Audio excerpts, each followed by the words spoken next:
All right, I'm starting recording. You can take it away. All right, everyone. I'm Taro. Some of you might know me, some of you might not know me. And today we're gonna talk about DDD, Post Dude. So this deck got its own support in its own set, which not every deck can say that. And it's pretty much gonna be like a one-card combo deck now because this deck used to be like a three to two card combo deck since like its inception, but now it's like a one card combo deck. Konami basically like took this deck and changed the direction of it. Like the playstyle, it's pretty much the same.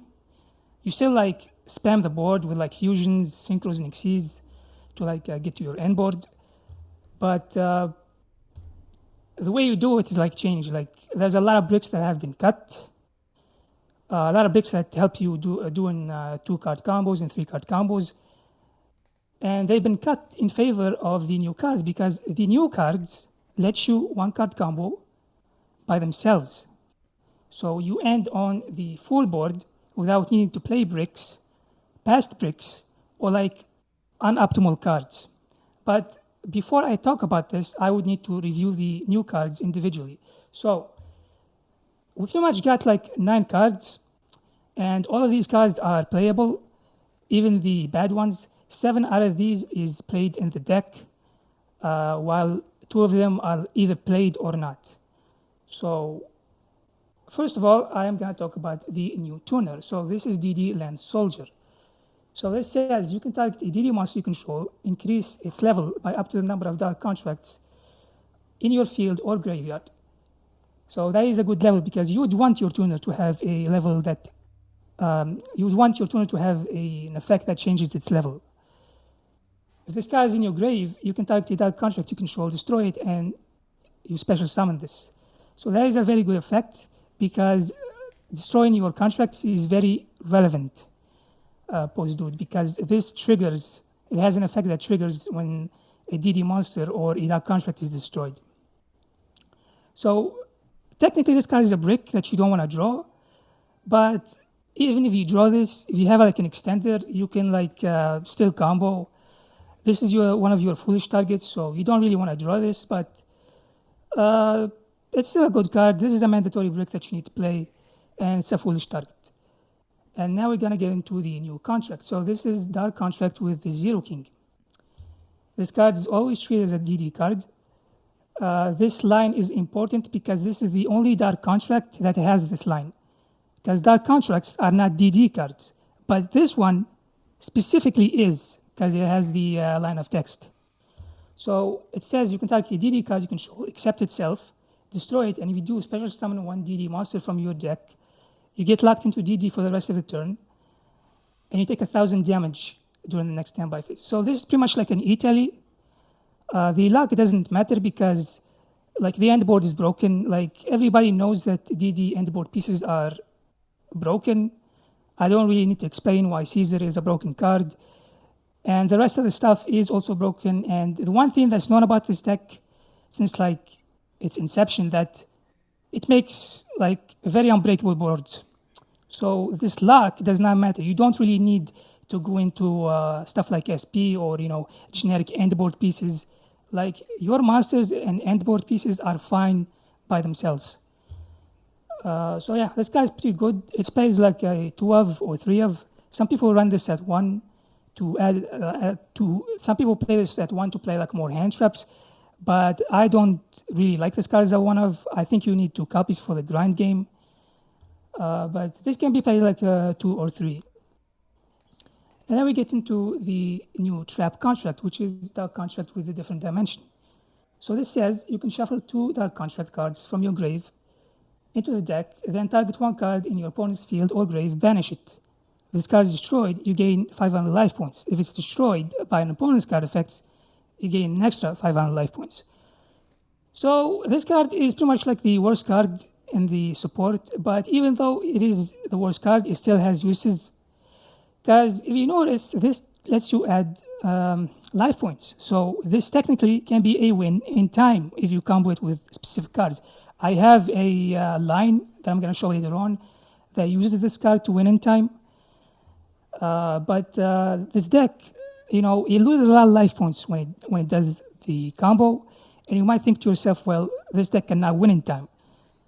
But looks can be deceiving. This deck actually has tools to win in time, even before this card. But this is just like a new card like Konami added for like time purposes. Because like technically this is also an interruption if you have like 2 Dark Constructs in the grave, but it's kind of hard to get 2 constructs in the grave nowadays. It used to be like kind of easy pre-dude, but nowadays you like mostly end on 1 construct on the field. And the other constructs that's going to be in the grave, you're going to need it for the link, because the link has an effect we're going to talk about later on.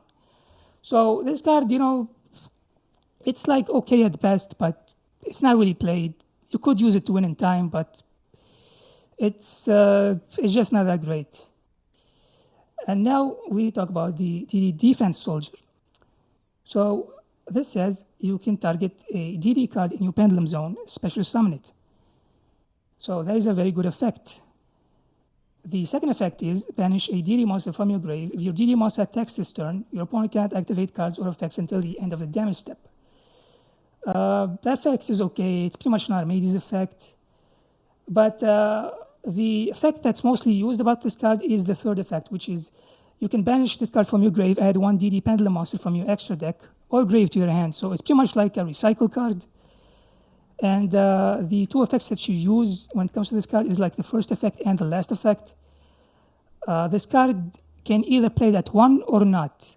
In fact, a lot of people downplay this card, saying that it doesn't do anything by itself and that it's not needed. I personally like this card, and I think that it's kind of underrated. But again, like every card has a use, even the bad ones. So technically, you can play this if you want to. And the best thing is that there is no standard DD list right now. Every list looks different from one another because everybody has their own takes on the deck right now. We're pretty much like waiting for OCG samples to get a glimpse of what people are gonna try for like tournaments, what side cards they're gonna play, how they build the deck, what main deck hand traps they play. So you can definitely build this deck any way you want to. And this card is not bad. And recently in the DDD Discord, I've seen people actually give this card its props. So I've seen some say that this card is actually not that bad. But I would say that majority of people would say that you don't need this. I mean, I'll tell you that you don't need this. This card is like okay. So it's either played or not.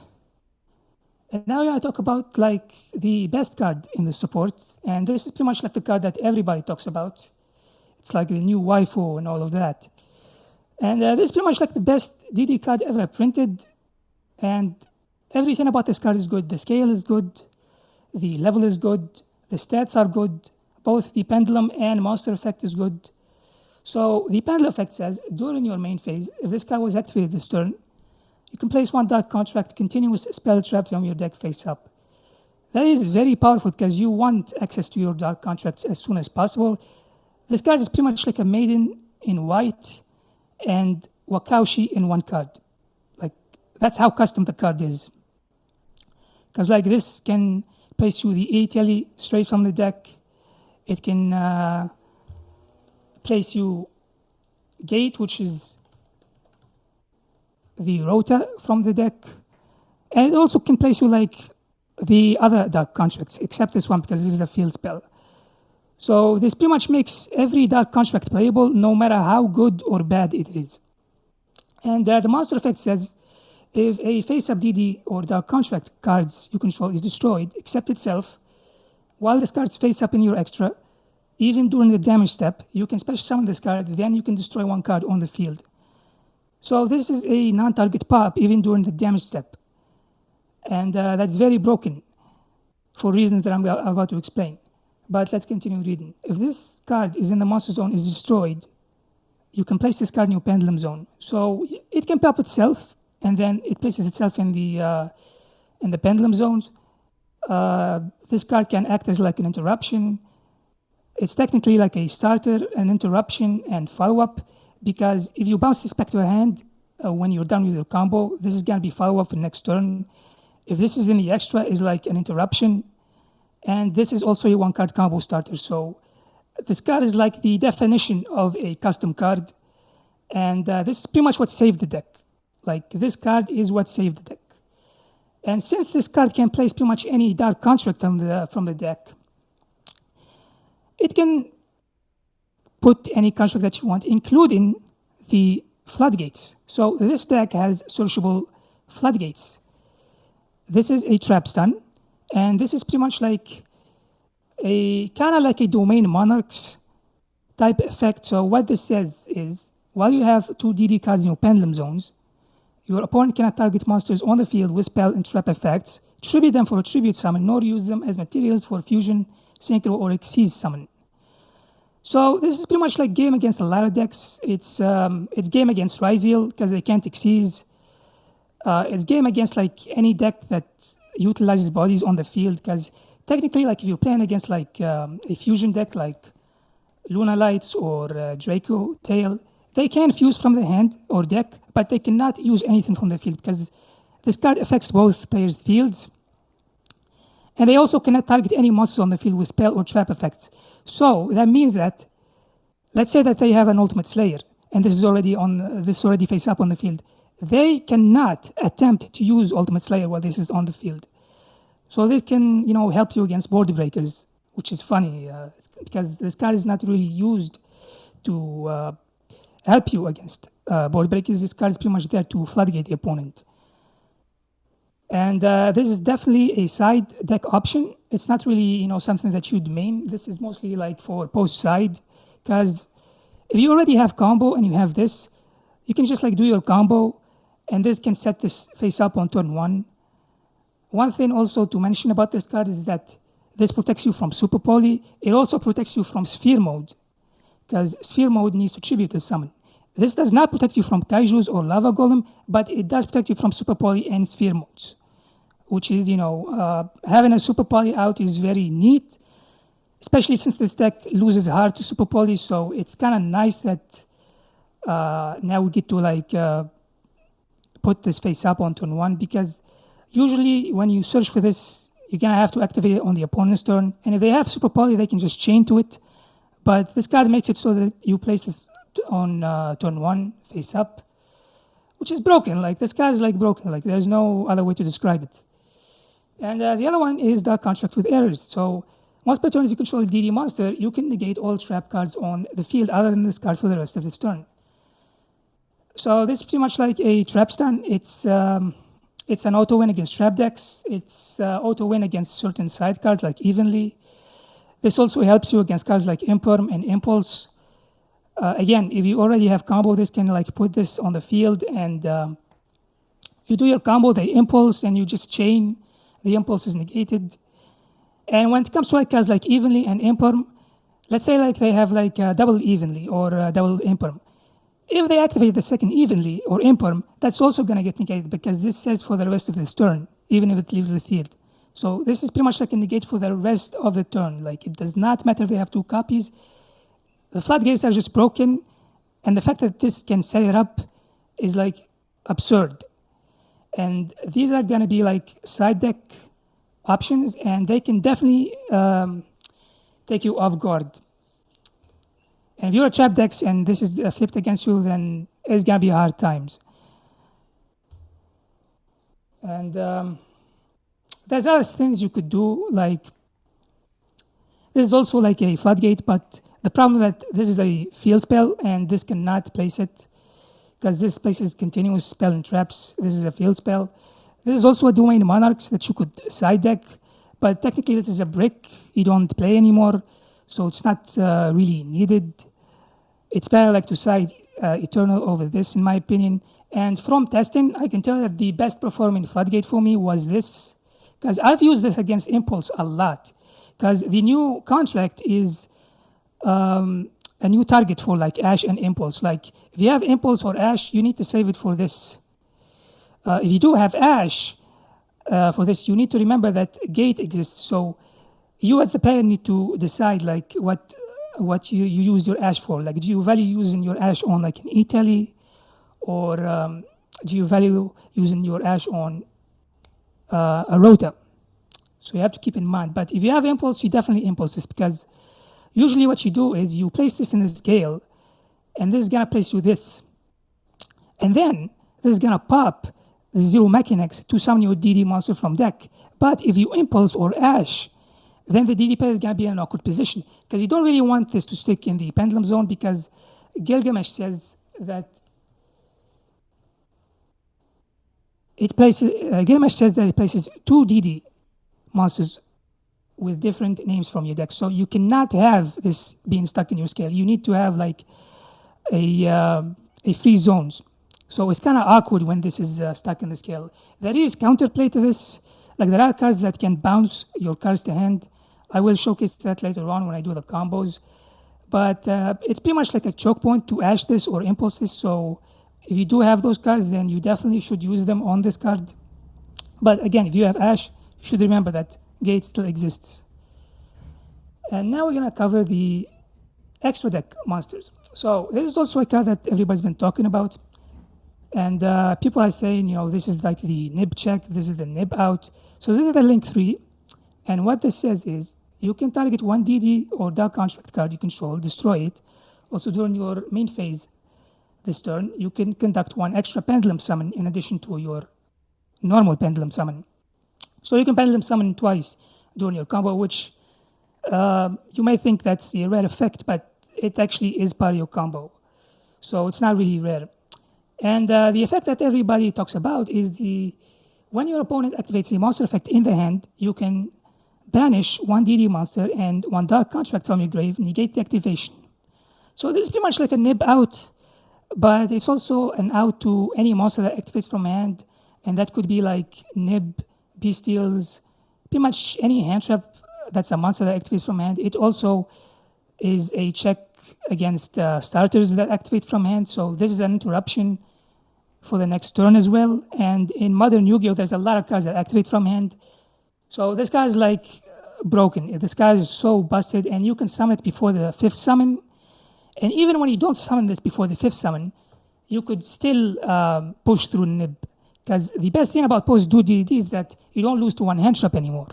The deck got back some of its resiliency, and that way you can like continue playing, which was not the case pre-dude, because pre-dude you lost to one hand trap. Everybody knows that if you imperm Gilgamesh pre-dude, the DD player is gonna like end their turn. But now that's not the case anymore, because now you have like better cards to work with, you have better cards to go into. There is like more one-card combos. This is a one-card combo. Gate is a one-card combo. This is a 1.5 card combo. There's just better cards to go into. So now you need like 2 to 3 hand traps to stop this deck. And Impulm and Gilgamesh does not end the turn anymore. But what it does now is that it pretty much like stops what could have been. Like if you Impulm Gilgamesh, the DD player is still gonna end on something, but it's not gonna be the end board unless like their hand is like very, very full, like with gas. So I am very glad that, they pretty much lessened the burden off of Gilgamesh, because nobody really liked to lose to one Imperm. It was like the worst feeling ever, because like when they Imperm Gilgamesh, they are pretty much gatekeeping you from your extra deck. And you really don't want a huge choke point like that. So Gilgamesh is still going to be your Imperm target, but just know that it's not enough anymore. You need to have like one or more 2 hand traps in your hand to stop the deck now. So yeah, this card is it's pretty good. And now for the rank 4. So this is DDD Wisdom King Solomon. So this says you can detach one material from this card, add one DD card from your deck to your hand. If this card is banished, you can target one DD effect monster you control. That effect monster gains this effect until the end of this turn. If this card destroys your monster by battle, inflict damage to your opponent equal to that monster's original attack. So the first effect is a Rota, and the second effect is pretty much like give a monster a flame wingman type effect, which is going to be very relevant when I talk about this card later on. And now we get to like my second best favorite card of the support, which is DDD Founder King Clovis. So this is a generic level 6 fiend, And this says if this card is synchro summoned, you can target one of your banished DD monsters, or if a dark construct is on your field, you can target one in the grave instead, special summon it. If this card is banished, you can activate this effect. If your DD monster attacks a defense position monster this turn, inflict piercing damage to your opponent. So these two are relevant to this card because this banishes 4 fiends to summon. And I will make it clear later on why the second effects are very relevant towards this card. But this card is like amazing. This card brings back some of like the old aspects of DDD, because if you don't know, DDD used to be a synchro spam deck. This was the original DDD. This deck was meta in 2016 in the OCG. It was supposed to be meta in TCG as well.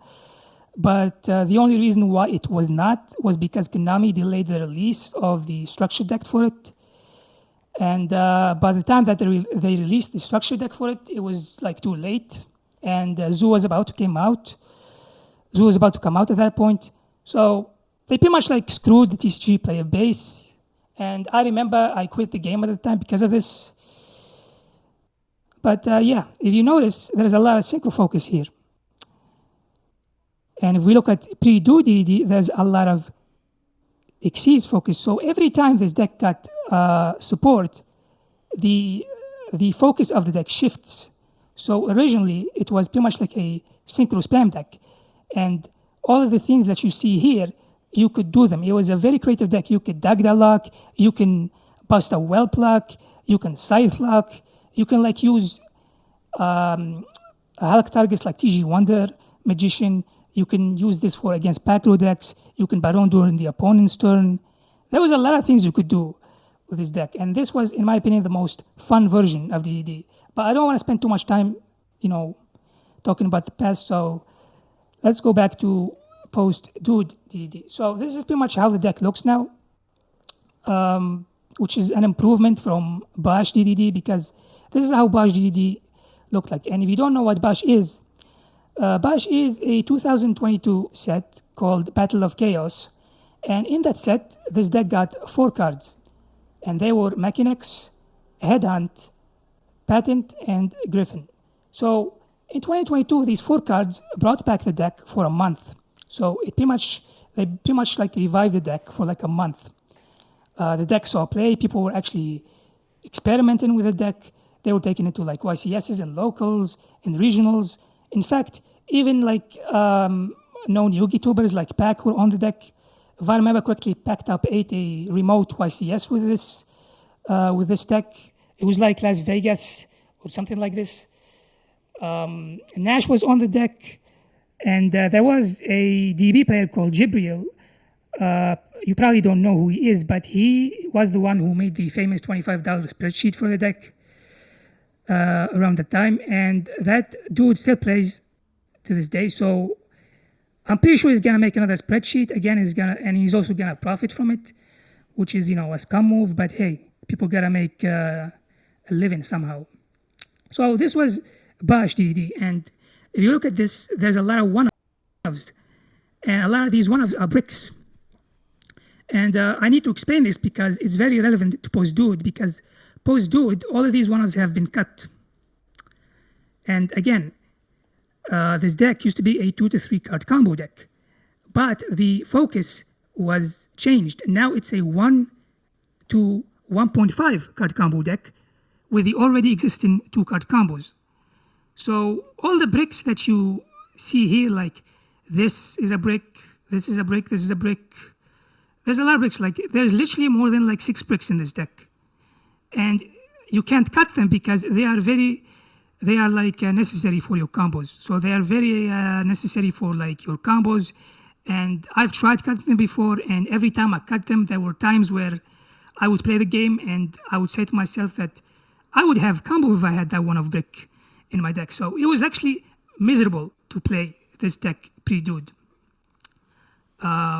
Post that 1 month from revival, because during that month of revival, it was actually pretty good. Like the deck was actually finding success, but it was all downhill pretty much when people realized that when you import Gilgamesh, like the turn ends, and that's pretty much why the deck died off, and it went back to like being table 500.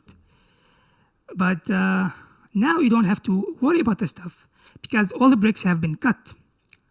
So you don't need to like do 2 to 3 card combos anymore. Now you just do the 1 card combos, the 2 card combos, and the 1.5 card combos. And one thing to notice is that these two, so this is technically, these two are like technically their own wave because these two came out in their own separate set in premium pack. These are what's known as the Surveyor support. There's a third card, but the third card is like so bad. I don't want to mention it. It's so bad to the point that it's actually not usable. Like people tried, but it's just not usable. But the ratios on these two changed. So if you look at like pre-dude, this was a 3 of, and this was a 1 of. And what these do is that count says you can discard one other DD monster, special summon this card from your hand. If this card is normal or special summoned, you can add one DD monster with 0 attack or defense. So this is pretty much like a Nightmare Apprentice for the deck and a starter at the same time. But there's problems with this card. And recent talk about this card is that you actually don't need this card, post-dude. You could like, it's fine to play a 1, but you could actually cut this card entirely post-dude. And first of all, I need to cover scale, then I'm gonna go back to this. So scale says that if you control DD monster card, you can special summon this card from your hand. So this is pretty much like an extra extender. And the one thing to focus on this guy is that it says a DD pendulum monster. So it just needs like a scale to summon itself. Like you don't really need to like waste your normal summon to summon this. All you have to do is place a scale, and then this gonna summon itself. So this card is pretty good, but pre-dude it was like seen as like just another extender. But post-dude, this card's potential jumped through the roof. Like this actually saw a huge glow up. And once I start like showcasing the combos, you will understand why this card is like pretty much the GOAT. Because the utility of this card is like insane. Like there's a lot of creativity when it comes to this card. There's a lot of things you could do with this card. And the second effect says that if this card is normal or specialed, you can make this card level 4. So that is very relevant because in this deck you need like 2 level 4s to combo. And it being level 2 is also relevant. And the other effect is if this card is sent to the grave or to the extra face up, you get to bounce a DD pendulum monster card you control to the hand. So that effect is also amazing. Like this card is like overall great, but a lot of the things that you use this card for post-dude, like you can't do that pre-dude. So pretty much like the potential for this card pre-dude was like held back, but post-dude, it like saw a major glow up. And the pendulum effect says like you can target up to 2 cards in the pendulum zones. Their pendulum scales become 0 until the end of this turn, which is that's not a bad effect. And the funny thing about this effect is that you can target the opponent's pendulum scales. So against a pendulum deck, you can actually mess up some of their plays with an effect like this.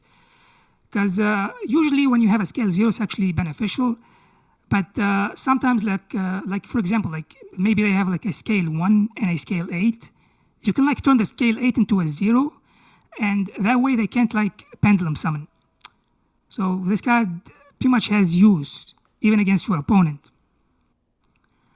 And post-dude, this is now like a 2 to 3 of, and this is like it's either played at 1 or cut. And this brings me to my next point. Well, what's the problem with count? So the problem with count is that it needs a DD monster to discard. Now, that's fine. It's not really hard to do. The problem is that there is no good discard targets for it. Because, I mean, what are you really going to discard? You're going to discard like the 1 card count. We don't want to discard that. I guess you could discard this. Is technically a brick. You could discard this, like your extenders, but why would you do that? Griffin, if you summon it from grave, can search your DD monster. So Griffin, you know, I guess it's not the worst to discard with this card, but again, this is like an extra extension from hand, so it's not really like a good target for it. And post-dudes, like the only good discard targets for this is like the bricks, which is Lance and Necroslime, because you want these in the grave, but you also don't want to draw them. And the argument is that, well, if you need one of the bricks to make this card like playable, then this card should not be played. or it's not needed. Because the card is not bad. It's like, it's just, the potential of it is like held back. That's the problem. Like, if it just said, like, this card could have been the GOAT, if it just said, discard a card and summon, if it said that, this card would be unironically like your third best starter. Because your best starter is like this, the zero mechanics, and after that it's like Gate, and after that it's Kepler. But if this was like, if this discarded a card, this would be like the best starter. So this would be the GOAT if discarded any card. But Konami, for whatever reason, had to make it discard a DD monster, and they didn't provide us with like good discard targets for it. But this is like okay to play as a one-of. Like, you can play this if you want to. Again, there is no standard list for DD post-dude, so you can pretty much like build the deck any way you want to, and it'll probably be fine because the consistency for this deck is like pretty good after the support. And so you could afford to play some bricks if you choose to. Like, if you look at my list, I'm pretty much like playing 3 bricks, and that is like the 2 mandatory bricks, and this could also be cut. But due to player choice, I mean, I'm playing this due to personal reasons because I like the utility of this card. There are people who advocate cut this card, but there are people who still say that this card should still be in the deck because this card is like extension in the scale, and you might wonder, well, what does this card do? So in the scale, if you special summon a DD monster, you can target a DD monster in your grave. Your opponent takes half battle damage this turn. Also, you can specially summon that monster, and if you take 1,000 damage. So in this deck, like, you're gonna spam the board. It's pretty much like a continuous summon fest, and this is pretty much like an extra extension in scale, even though it's a brick. But the utility of this card comes as a monster because as a monster, this is also a monster reborn. The only difference is that you don't take 1,000 damage, and your opponent doesn't take, and the damage restriction is not applied. And the second effect is you can tribute one other DD monster and target one monster on your opponent controls, banish it. So this is removal. And if you ever watch me play this deck, you'd know that when my board is like broken or when I'm in like a horrible situation, I would search for this card because this card is, it's like recovery. That's pretty much like my point here is that the point to play this card is for the extension and for the recovery. So it's here like you could cut it, but I wouldn't advise it because people who advocate to cut this card are like they're only thinking of like turn 1. They're not really thinking of like the long game. They don't think of like the grind game. They're only thinking of like turn 1 because technically you could do the entire board without it. You don't really need it to make the first turn board. But again, this card's value is as recovery, removal, and as extension in the scale. So I'm not saying that you should play this, but it's pretty much like personal choice if you want to run it or not. Because it's a brick, and there's a lot of people. There's like two kinds of people when it comes to like post DD, post do DD. There's people who are trying to like max cut bricks for consistency and for more hand traps, and there are people who are trying to like still play like old past cuts cards like other bricks in the deck. Again, like you could build the deck any way you want to, but I personally like to maximize less bricks. I want to like maximize like opening hand traps, and if you look at my list, I'm playing like 15 non-engine in 40, and realistically, if I want to play more than 15 hand traps, I could. Because you could play like from 15 to 21 non-engine if you really want to, but you're gonna have to like do some cuts, and most of the cuts you're gonna do are not really gonna be detrimental. I'm sorry, like I am talking in heat, so it's very hard to talk with like with the heat right now. It's like very hot right now, so I'm sorry if I am butchering some English here. Plus my English is like not my second language, so you have to like bear with it for a while. But I can like cut this. I can cut one copy of Throne. I can cut one copy of this. That's already 3 cards cut. I can cut Count from deck. That's 4 cards. I can cut this to 1 copy. And that way I would play 20 non-engine in 40. But the only reason why I'm not doing that is because 15 has been working fine for me. And I don't think you should like go overboard when it comes to non-engine. I think like you should like aspire to go from like 15 to like 18 to 19. I don't think you should go like 20 or above that. I think like 15 to like 19 is enough. And there's a lot of cool stuff that you could play in terms of non-engine. Like Droll, I would say, is like mandatory in this deck because Post Dude, you don't care about this card. You can do your entire board if you have enough gas under it, or you can like do a minimal board under it.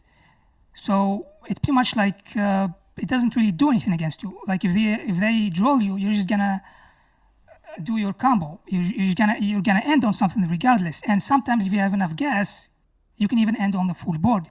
Not only that, but this is also an answer to a card like Fua, because Fua is pretty much like the best hand trap against this deck, because this deck is gonna like spam, like it's gonna like spam. So if you Fua this deck, you're gonna draw your entire deck, and you don't really want that resolving. And the only real answer to a card like Fua is to draw yourself, because technically there is a play under Fua where you are ending on like 3 interruptions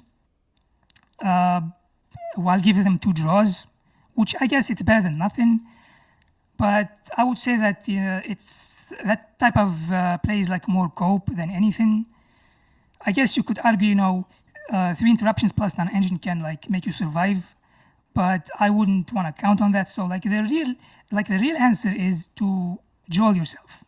And I can tell you that I never lost to this card, Post Dude, and this card pretty much like beats 99% of decks in the game. So you could use this card as like a defense or an offense card. And it's kind of insane that you have a pendulum deck that does not care about draw. And it's pretty much like that reason by itself makes this deck like the best pendulum deck moving forward. Because any pendulum deck that you're gonna play is gonna lose to draw, except this one. So if you're looking like for a viable pendulum strategy, this is the deck. And in terms of other non-engine, you can play Impulse because it's all darks. The only downside in playing Impulse is that you cannot run the Fiendsmith package. You could run Fiendsmith in this deck because Engraver is a level 6, so that helps you make Caesar. Also, the engine helps you bait more hand traps. It's like pretty much like an extra benefit, and technically Engraver is a starter in DD because it pretty much like gets you to Caesar, and that way you can like focus on other endboard pieces, so you don't have to like commit a lot to make Caesar. And I do have a Fiendsmith list I will show, and Sorry. I haven't really played much. Sorry to interject. I was going to give you a little bit of a break to answer a few questions that popped up on your original list. And then Yes. we can kind of go from there. Sorry about that. There was 2 questions. G-Gun asked about like the Dark Spirits Mastery, the one of that's in the list. What is it there for? Okay, before I start, I just want to make it clear that it's like very hot here. So I am actually fighting a war here, and I have a bottle of water here. So I will explain it in a second. I just need like You're good. to drink a little bit. You're good. Don't worry about it. And while you're doing that, the second question is why are you running just the one Copernicus? So those are your 2 questions. Okay, so I'm gonna start with the mastery. So mastery says discard a card at a destiny board or a level 8 fiend monster from your deck or grave to your hand. So what does this search? This searches you count. It searches you Ragnarok, but you're not really gonna search Ragnarok. This searches you the 1-card combo. That's pretty much the point. This searches you the 1-card combo, and this is the best card in the entire deck. So technically this is a neg 1, but I mean it's worth it. Like It's legitimately, some people even say that it's better than Throne, because Throne cannot search this. And it's funny because like this is better into Droll than Throne is, because technically Throne is full combo by itself, but the problem is that Throne plays into Droll very badly.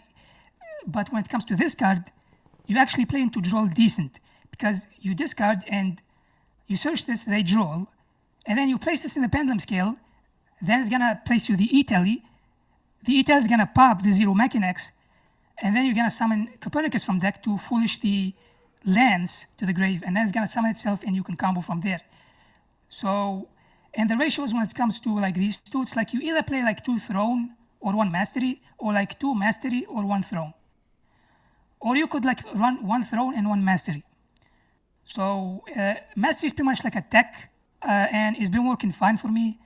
So that's pretty much the point of Mastery. Now, when it comes to like Copernicus being a one of, Copernicus is now a one of, and that's not a player's choice. That is the standard way. Copernicus, he wasn't really a good card, to be frankly honest with you. He was never really a good card to begin with, because like he was never a one card combo. Like you look at Copernicus, this says like if this card is normal or specialed, you get to dump a DD monster or dark construct to the grave. Now, you might think to yourself, how is a Foolish Burial not a one card combo? Well, because there is no good targets for this to send outside of like these two, and these two require other cards to work with. Like this requires a dark construct on field to summon itself, and this needs another body engrave to fuse with. So even pre-Dude, this was not a one-card combo. And currently in MD right now with the Surveyors, I am playing 1 card. I'm playing like 1 copy of this.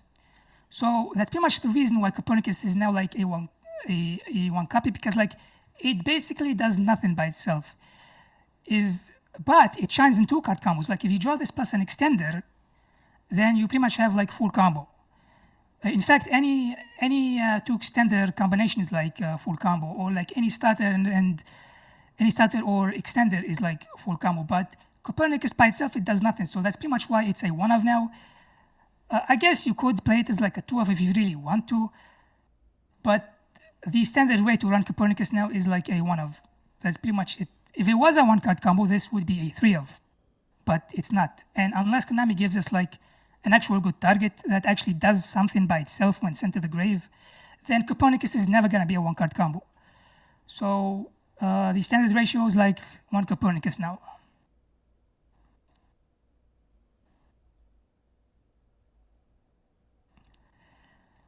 So now I guess I can continue to other stuff. Going back to non-engine, you can like pretty much play whatever you want. Some people say that Impulse and Droll contradict with themselves. Also, Droll and Impulse, they contradict. The way I built this list is that I want to maximize high impact hand traps, and to be honest with you, I never had that problem where Impulse contradicts, because I usually use these hand traps before I am forced to like Impulse. And if you really care about that stuff, like you could like change the hand trap to fit Impulse. Like for example, like when K9 drops, I'm probably gonna be on like 3 DD Crows for Lupus. So and 4 is probably gonna be like a side card at that point in my list.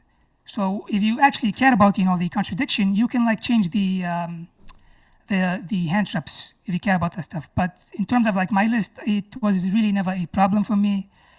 And I always drew hand traps going second, which is again another reason why I didn't feel like I want to bump the non-engine count to like 20 or above.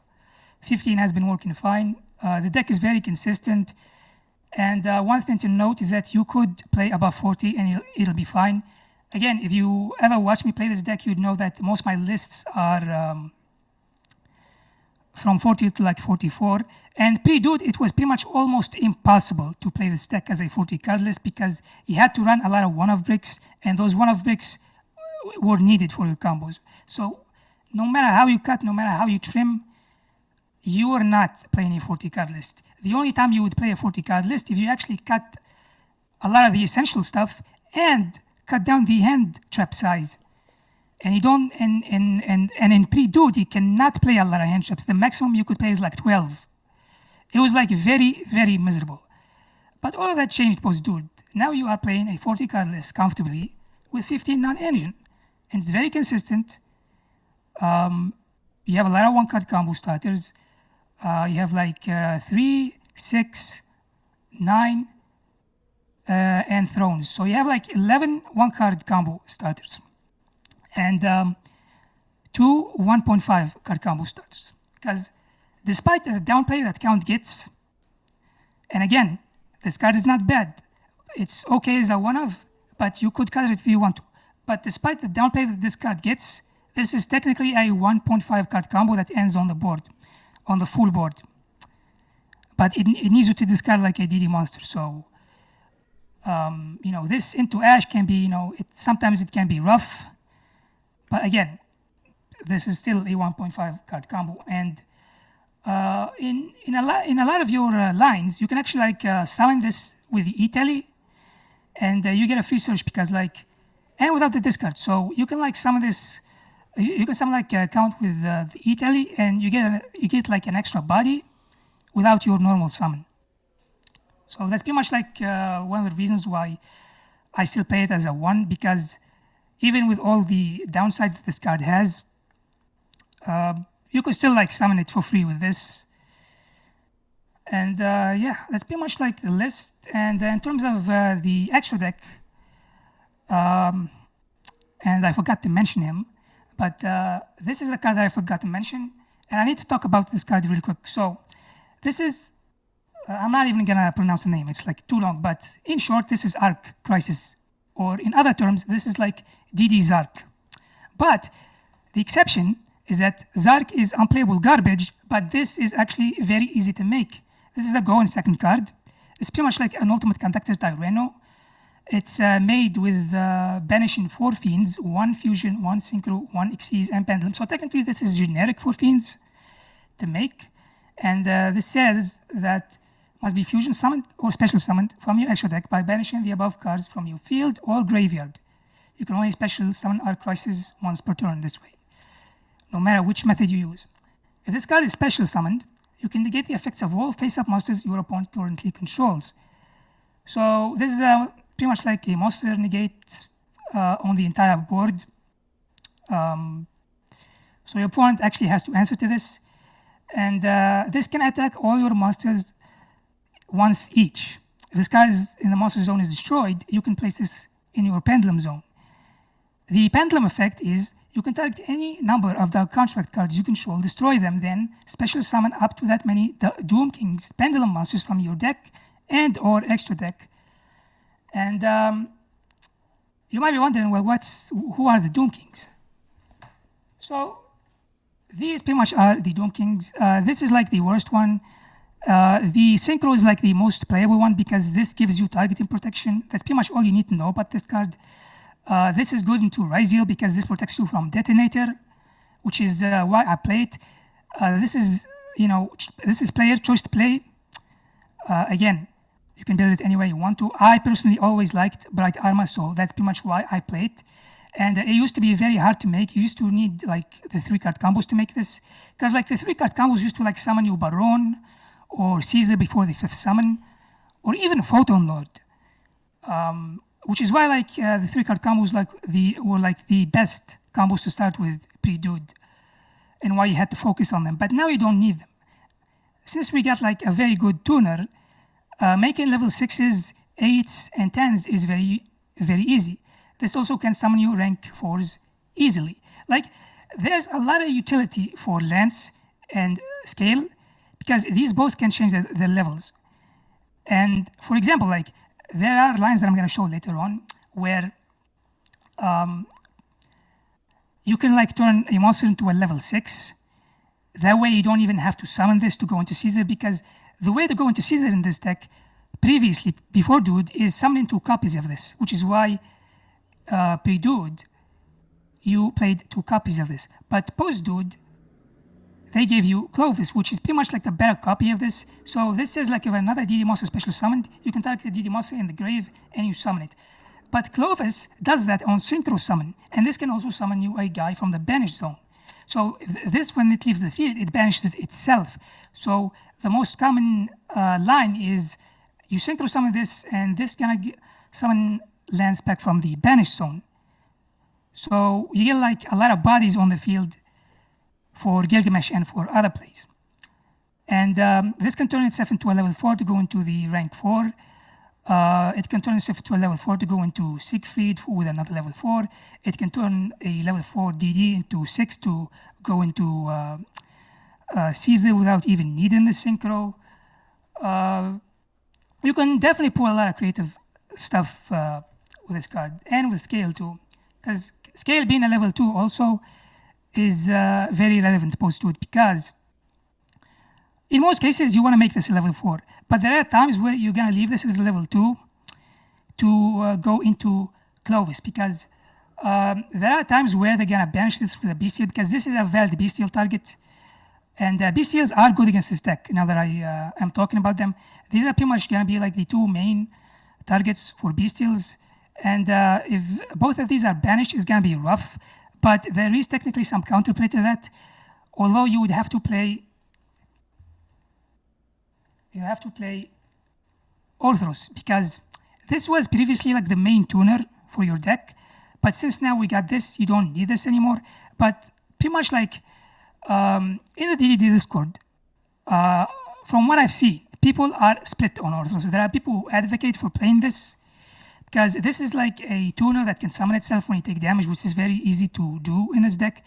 This can also, in Scale, be a double cyclone. This is like a soft once per turn double cyclone in Scale. It's good into back row, and you might wonder why that's good for like your first turn combo. It's good for your first turn combo because it can pop itself in a dark contract. So that pretty much like fills the grave with a dark contract for Zeus, because this needs a dark contract and a DD to gain the negate. Also, it can trigger 0 mechanics to summon itself from the extra deck. So there's a lot of focus on destroying your dark contracts post dude, and pretty much any card that can do that has use, and Orthros is one of those cards. So there's lists that play this, and there's lists that don't play this. But there is one agreement on this card, and that is that if we are in a format where bestials are going to be prominent, then this card would definitely be played as a one-of, because this is pretty much going to be like the main backup tuner for when they banish lands. Because this is a level 4 tuner, this is level 2, and these two can go into Clovis. Clovis can then resummon lands back from the banish zone, and then lands can like still like extend your plays, can turn something to level 6 or level 4 to like go into rank 4 plays, or like use it as like link material for stuff and then resummon it. So again, I personally don't use it. I played this deck with Orthros and without it, and it's fine either way. The deck is so consistent that you can afford to play a couple of bricks, and this is one of the better bricks to play. Like, there are good bricks and there are bad bricks, and this is one of the better bricks to play if you choose to. Ragnarok is also, I would say, like the best brick in comparison to like the past cards, because like this is a brick, Ragnarok is a brick, this is a brick, these are bricks, this is a brick, this is a brick you don't play. Thomas is also a brick, but despite that all of these are bricks, they can still help you during your combo if you choose to play them. But it's advised that you don't play them because you don't need them. The new cards do fine by themselves, and go in second. They can, it's not really a go in second deck, but go in second they can like eat 1 or 2 interruptions because they have to answer to these cards. Because like you just cannot let an Italy resolve. You can't also let the Maiden of White resolve. But obviously you want to start first with a deck like this. So and since I'm talking about like going second and on non-engine, going second is like it's still rough. Like there is some improvements because now you get to play more non-engine, which is very very it's very freshening because you used to barely play non-engine Again, like pre-dude was like misery to play, but now you can like play up to like 21 if you want to in 40, and you in most times you'll be fine going second with your non-engine. So going second, you're gonna have to rely a lot on your non-engine. And when it comes to like when they make like, let's say like they make like a minimal board, it depends on how you play it, but sometimes you can actually like break through the board and set up. But this is a deck that you can't misplay with. Like this is a very punishing deck, so a lot of things about going second are dependent on the pilot, because this is a very hard deck, and it only got harder with the support. It did get easier to some extent because they did give you more one-card combo cards. So in that sense, like it did become a little bit easier to make the combo, but it's still hard to like win going second. And some hand traps still like make it hard for this deck to play. But most hand traps like you can still play through them because the deck now is resilient. It can play through Nib, it can respect Nib and summon the Link 3 on the 5th summons. It can like play well into Droll. One Ash is not really gonna do much against the deck. But again, this is a choke point, so like Ash on Zero King can still be awkward for the DD player. And since we're talking about like what's good against this deck, because you would need to know, because you might think that this deck is not gonna amount to much. Like you might think, well, it's just another rogue deck that got its support. It's not really gonna do much.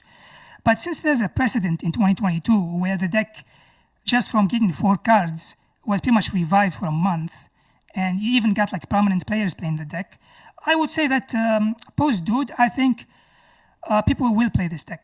Now, whether the deck is gonna see success or not, I can't really answer that, because right now we're pretty much like waiting on OCG sample lists to see people, to see what people like do for like tournament play, their side, how they build their decks, because there is no standard list as I mentioned. So it's pretty much like a very solid rogue deck, I'd say. If you want to pick this up, I would say that it's gonna be like one of the better rogue decks in the future to pick up. I wouldn't say this deck is gonna be meta. It could be meta if like, let's say that like they butcher like the meta, like they actually butcher K9, Vanquish Soul, Yummy, pretty much like they do a reset, which they've done before. I would say like it could compete if it could like be a meta if that happened, but as things stands right now, it's gonna be a very good rogue deck. That's pretty much what I'm predicting. I could be wrong. And in terms of like comparing it to like other pendulum decks, this is gonna be the best pendulum deck moving forward. Like you're not gonna find a better pendulum deck than this, especially when it comes to like playing non-engine, the ability to play under Droll, being like resilient to Nib. But again, there are things that still hold this deck back, and one of them is Impulse. So I'd say that Impulse is like the best second hand trap against this deck because all the extenders activate to summon. There is no extender that summons by inherent summon. So this activates the summon, this activates the summon, this activates the summon. You can technically also impulse this in scale. You can also impulse it as a monster. You can impulse this. What else? You could impulse this. You could impulse that. You could impulse Genghis, this.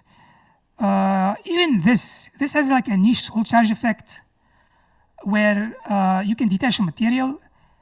And for every destroyed DD monster this turn, you get to summon it at the end of the battle phase, and in the next turn, you take 1,000 for each. So in niche situations, you could even impulse this, but that's more of a meme.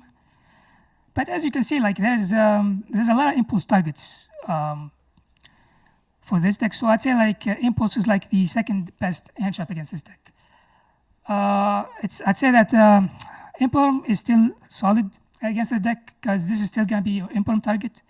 But again, I need to repeat that Imperm or Gilgamesh most times is not gonna cut it anymore because a basic can like play through Impulm on Gilgamesh now. Maybe like a weak hand can still like lose to Impulm on Gilgamesh, but I can tell you like from testing, like I never lost to Impulm, and even when I deliberately like went into knowing that the opponent has Impulm, I still extended post it. So I would say like it's still like high impact.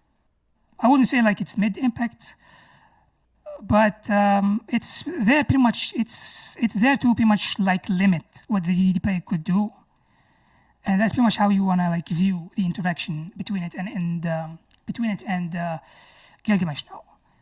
And going back to this card real quick, so if you remember that Clovis and the rank 4, when you banish them, they give extra bonus effects. So this one banished gives piercing to your DD monsters. This one banished gives,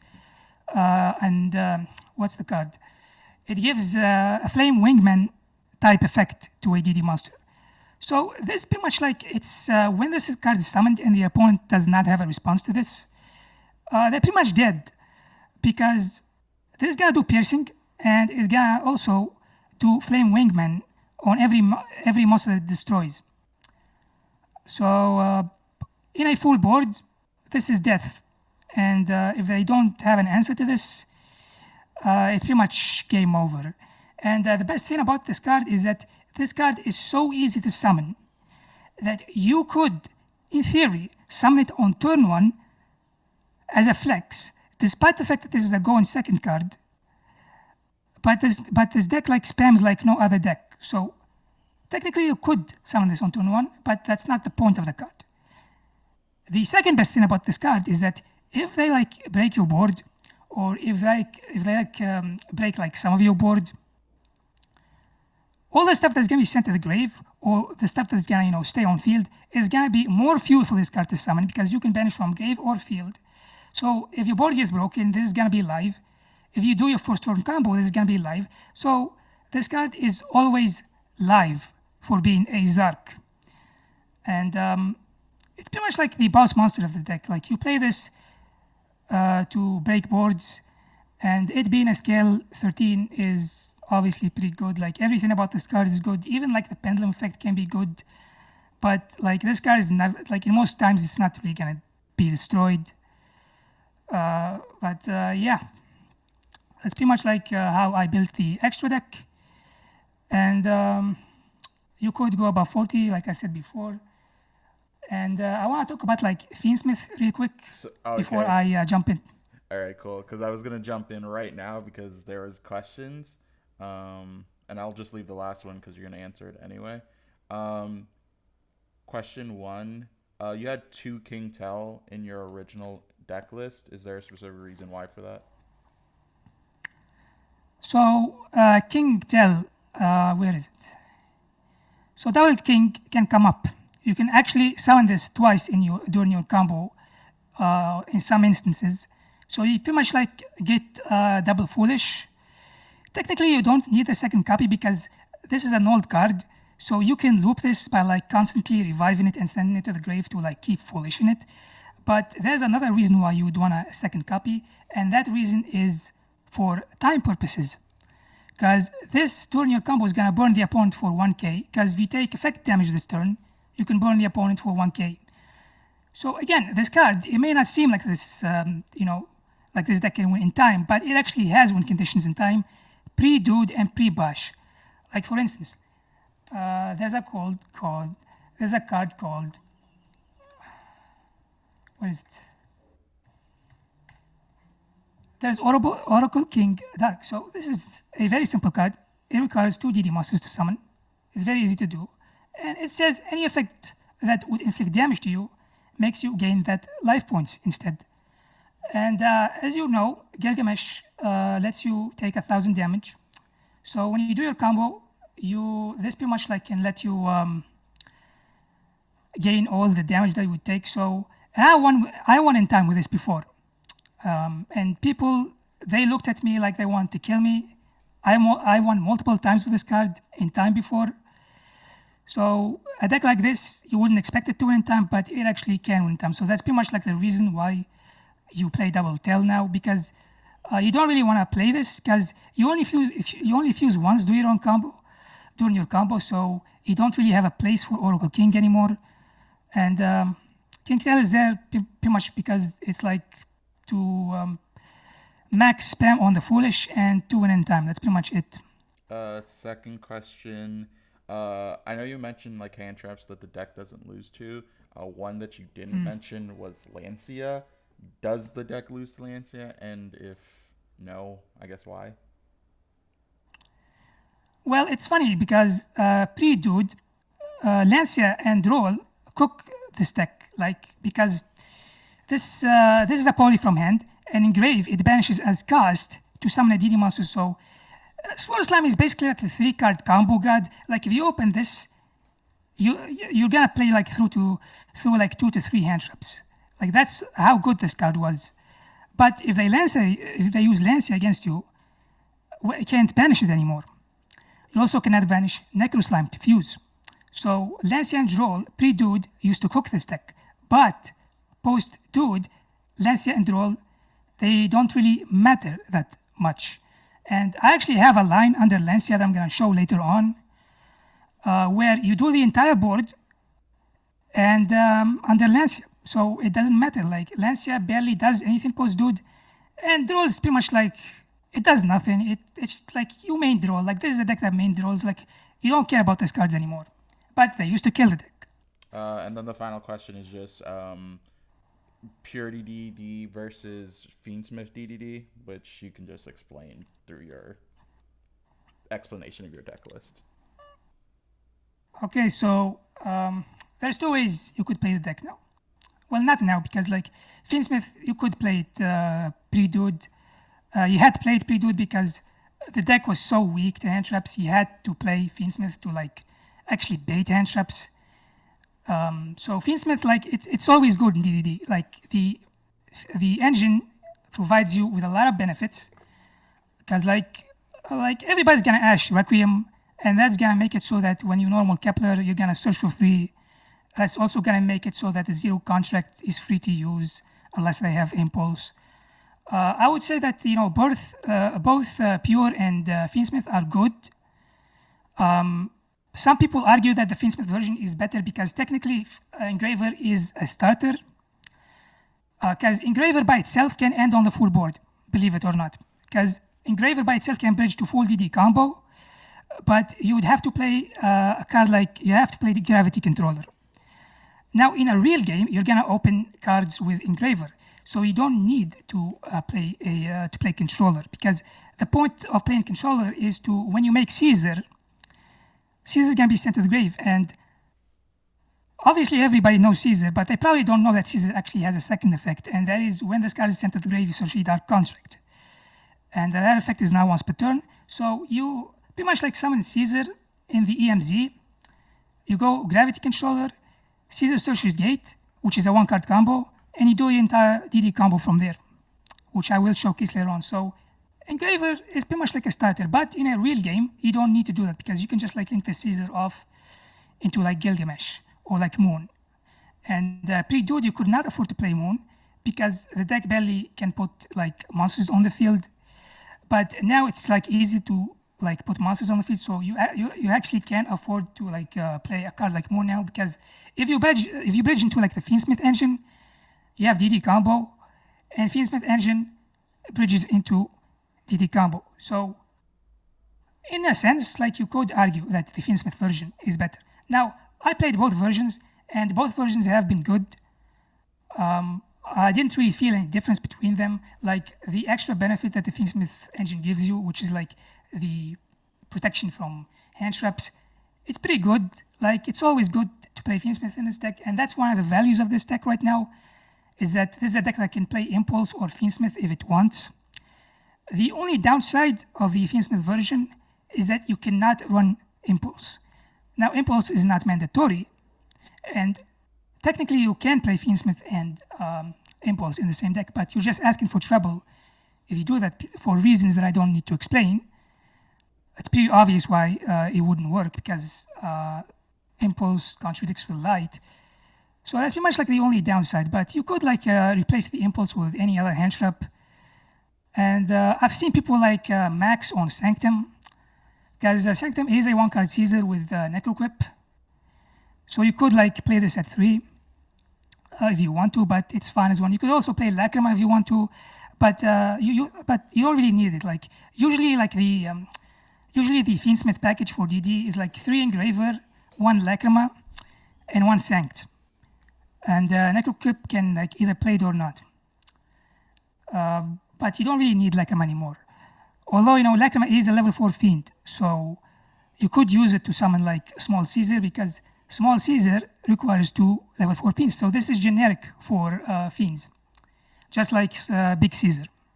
But again, you don't really need Lacrima. All you need like Engraver and Sanct. You could also play Chaos Angel.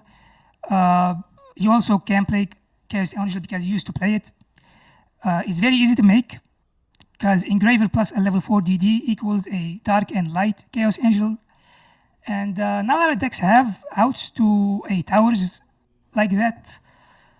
So that stuff can actually win you some games. I know it won me a lot of games when I made a Light and Dark Chaos Angel with Fiendsmith. But you're going to have to find space for the Chaos Angel. And I think you do need double Caesar in Fiendsmith. I don't think you can do with 1 Caesar. Plus, because like you can end on like double Caesar. That is a flex. It's pretty much like the only deck that can end on double Caesar as a flex. But most times you're going to be using like the first copy to search gate. Or even like the Italy contract. Because both of these, like, this is a 1.5 card combo with another DD monster or DD card. This is a 1 card combo. So again, Engraver by itself is like pretty much full board. And if you want to play Fiendsmith, you can. But if you want to play it pure, you can. There's 2 ways you could play. Both of them are good. I would recommend both. Again, I don't think one is better than the other. But some people would argue that the Fiendsmith version is better because of the extra benefits you get from Fiendsmith. And Impulse is not really mandatory in this deck. So you could like play Fiendsmith and be fine. But again, like this is an old dark deck, so why wouldn't you play Impulse? And that's pretty much like it. Like there's 2 versions, and you can play with one of each, and you can build the deck any way you want to. You can use the extra bricks. You can do whatever. But once we see standard lists and OCG samples, then stuff are gonna change, because then we are actually gonna know if this deck is gonna do damage or not. Because the cards are still not out in the OCG, but I mean, we'll see. We'll see. It's definitely going to be tough for the deck to compete, in my opinion, because Maxi hard checks this deck. But again, the fact that you can main Droll now means that you have an out to cards like Maxi and Fua. And when it comes to the other Malcharmies, like Fua is like the best one. Meows, I'd say, is like the second best one, because there's a lot of revival from the grave. The new synchro can also summon from the banish zone, but it's not, it's good on paper. But I have like 2 combos that I'm gonna show, where you end on the full board and you give them 3 draws.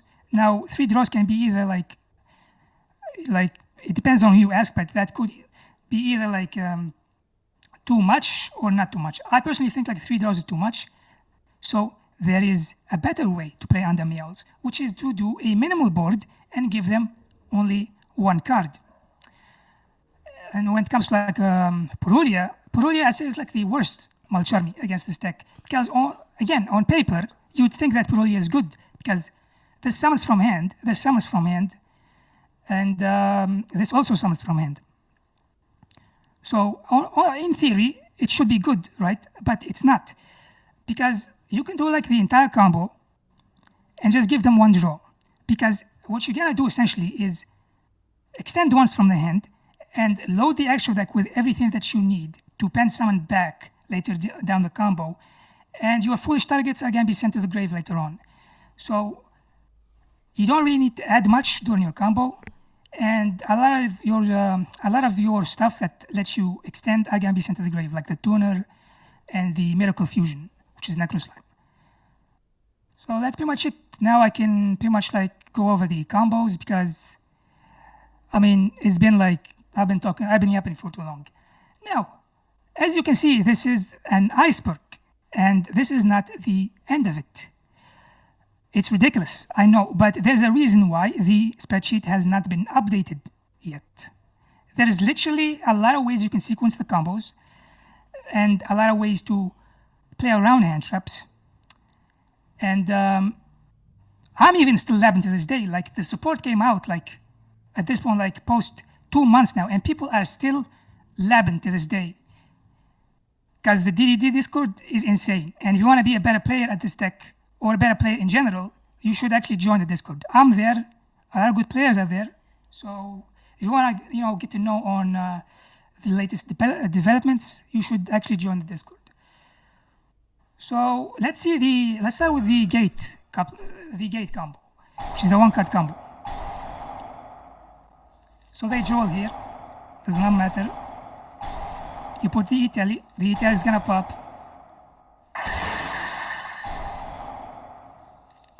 Tuna is gonna summon. This can summon. Then you go on to Gilgamesh. Turn itself into a level 4.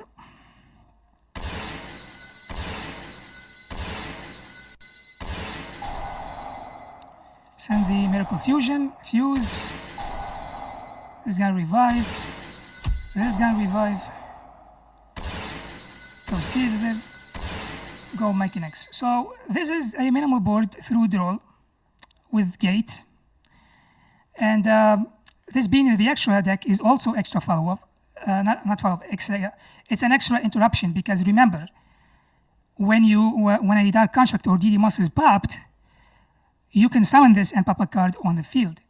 And the best thing about Machinax is that this card, when it uses the effect to like steal a monster, it destroys a Dark Construct. So you don't need to wait for the opponent to pop something. You can self-trigger the 0 Machinax to summon when you use Machinax. So essentially what you're gonna be doing is that you're gonna steal a monster with Machinax, and this is gonna summon to pop a card on the field. So this board is layered, and this is a very respectable board. This board by itself can win you the game. This is also an interruption to the opponent, because this can negate a monster from their hand. Not only that, but you have follow-up, because you have scales, and if gate sticks on the field, that's also follow-up. So yeah, it's pretty much, it's like insane. And one thing to know about this combo is that there's a lot of ways you could go about these combos. So there's no one specific way you can go about the combo. There's like multiple ways you can sequence your line. So this is pretty much gonna be a different way to play around draw. It's similar, but like uses a bit of different sequencing.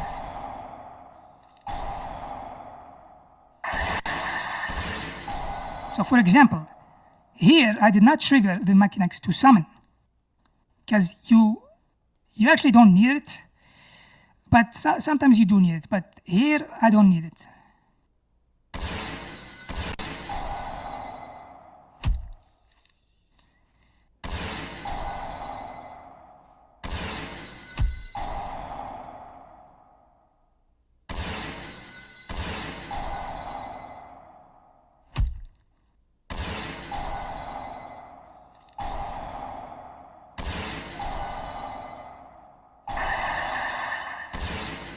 So the extension of this card can help other cards like this.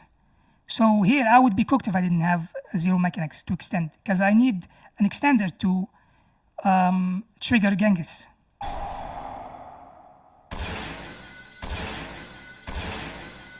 So the difference here is that 0 Machinax is not in the extra deck as like an extra interruption. So that's pretty much what happens when you don't summon it. That's pretty much like the difference. Now, let's look at gate into nib. Now, this is going to be like an early nib, and later on, I'm going to show where to correctly use nib.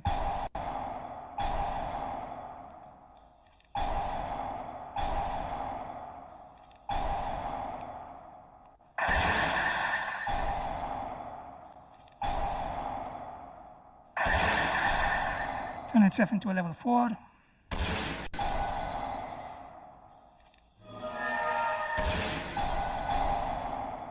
So this is pretty much like an early nib, but it honestly does not matter where you nib.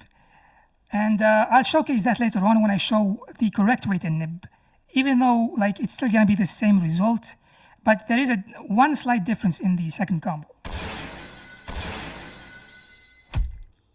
And this is where Ragnarok as a brick shines, because this is the card that's gonna actually let you extend through the nib.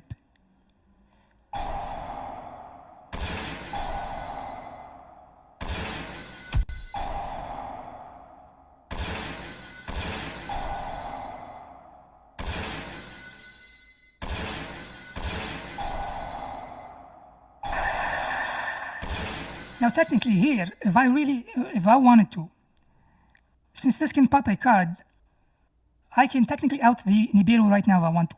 But I'm not gonna do that because I want this card in the scale, so I'm gonna make it pop itself. So I can do the double pendulum summon.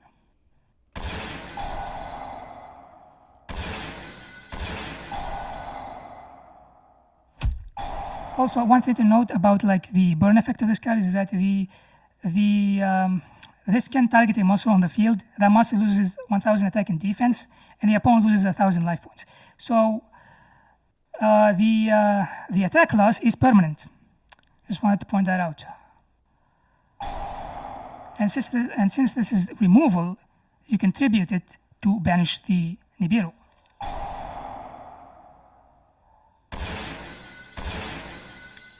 And one of the values of scale is that you get to bounce back this to hand, and this in hand is follow up for next turn, because it says during your main phase that this card was activated this turn. So when you place it with Gilgamesh, you cannot use the effect to place a Dark Construct, because Gilgamesh does not activate. Gilgamesh places. So you use scale to pretty much bounce this card in a lot of lines. And that's pretty much why scale, or one of the reasons why this card is like amazing now, is because like it has so much utility as like a level 2 monster, as a level 4 monster. The bounce effect is very relevant. Everything about this card is good. Now let's look at a more optimal nib. And this is gonna be like pretty much after you pen summon.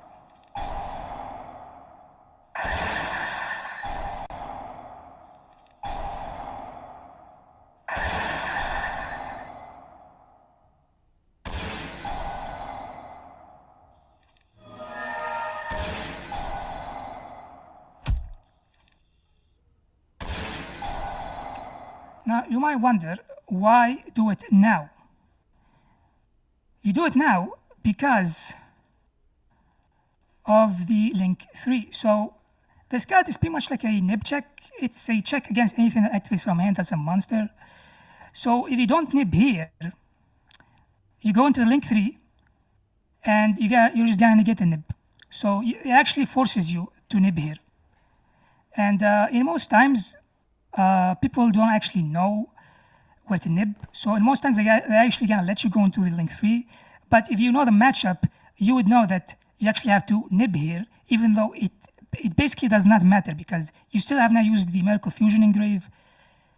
So it just does not matter. Like you're still gonna end on something, and you're still gonna remove the nib.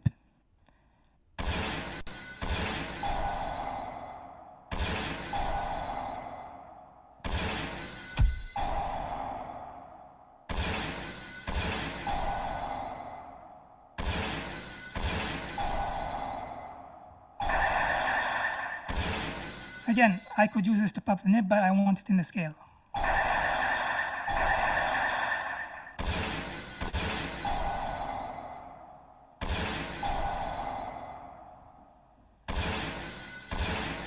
So the slight difference here is that Zero Machinax is not in the extra deck, so you don't have that extra interruption. But it's pretty much like basically the same result. Like you're still gonna end on a board through an early nib or through an optimal nib. It does not matter. And that's pretty much like the power of Link 3. It's pretty much like a nib check, and it's also a bestial check. It's pretty much like a check to anything that activates in hand that's a monster. And this is how you do the entire board without Ragnarok.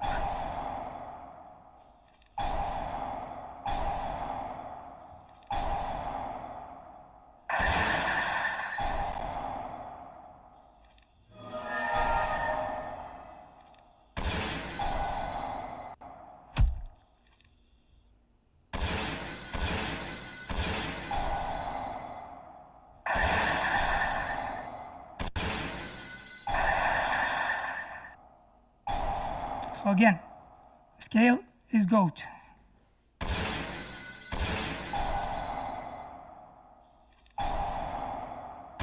Very goated, because he extends and he bounces an extender also. It's like very, very goated.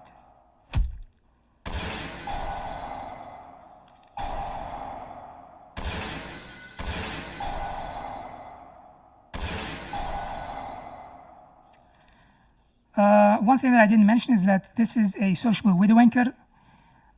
It's a win more card. You don't really need it. It's technically a brick. I don't play it, but there are people who still own it. It is sociable with a rank 4 in this, but it's win more. You really don't need it.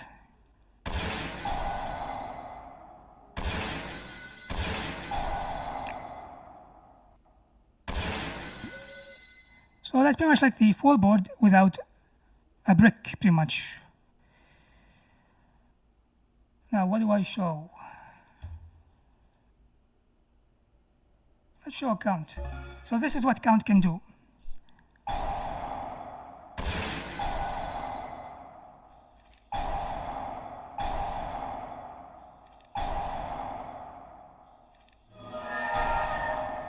And this line plays under nib very well.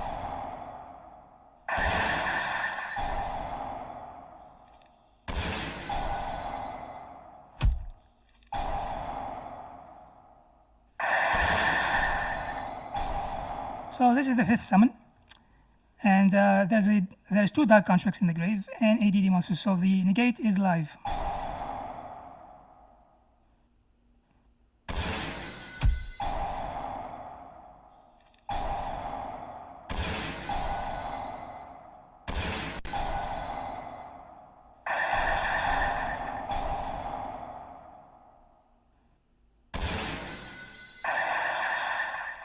Now this line does use a cut card.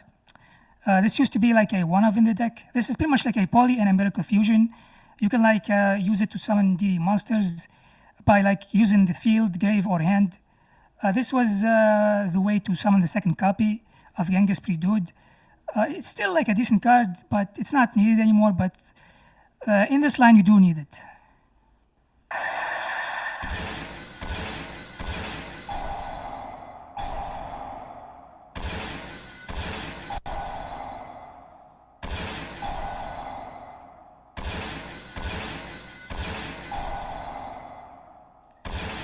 So as you can see there, we used this as the tuner now. We did not use the other one, because this can act as like a backup tuner.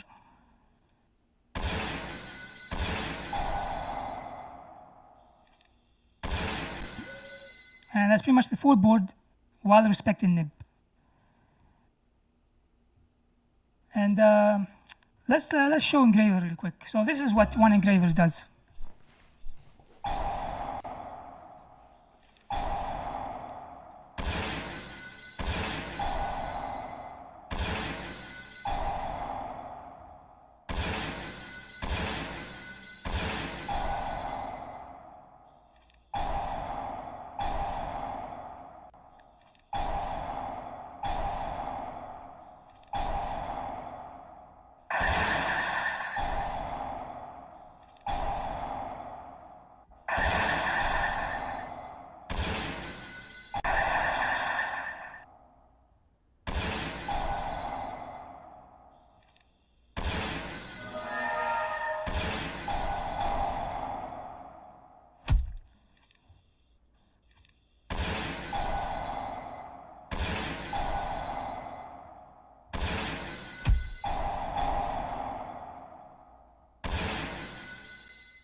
that's pretty much engraver.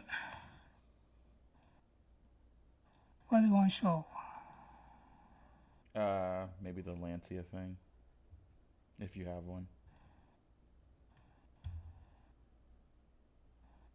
If I can find it. This is ridiculous.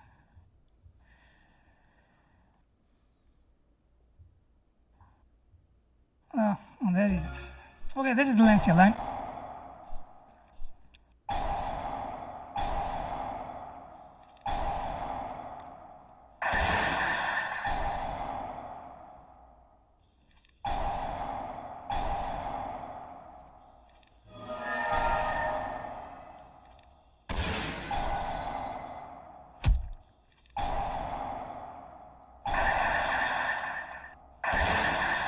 One thing I want to mention here is that Lancia kind of helps you in a sense because this does not get banished under Lancia.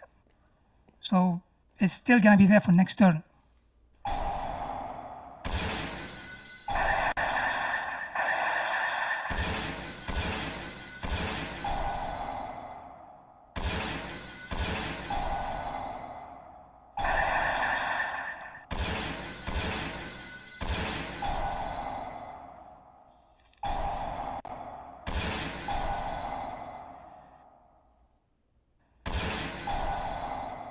So the thing I mentioned before where you can turn like a level 4 into 6, we pretty much like went into Caesar without the fusion because we can't use the Miracle Fusion, aka Necroslime, to banish. So Lance is a very creative card, and we just made Caesar without needing the fusion with it.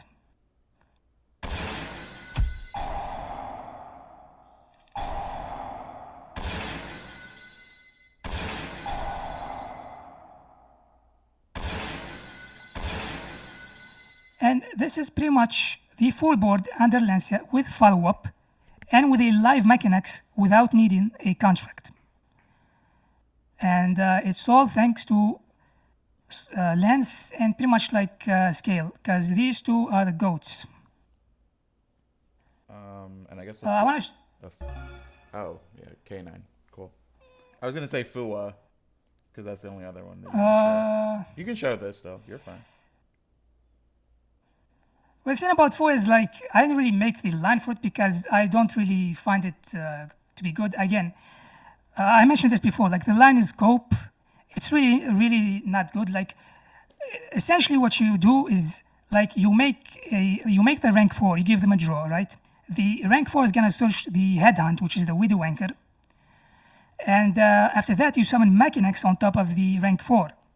So you pretty much like end on 2 steals with Headhunt and Machinax, and an extra steal with Machinax because Machinax is going to use like the first 2 materials and is going to get the extra material from your opponent. So it's going to be like 2 steals with Machinax, 1 steal with Headhunt under Wallace, and you give your opponent pretty much like 2 draws. But I really don't like the play, so I didn't really bother to make it.